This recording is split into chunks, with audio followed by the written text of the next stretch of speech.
Hello guys, in today's video I will be showing you how to fix Mobile Legends load-in problem. So the answer is easy. Just go to the settings and then scroll down to the apps section and then go to the search and search Mobile Legends and then go to the storage, and here you will find this clear cache option. Click on it.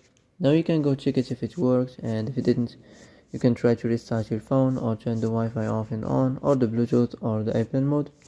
Also, you can try to clear data, but be careful. If you clear data, all these applications data will be deleted. This includes all files, the settings, the accounts, the databases, etc. So be careful if you want to clear your data.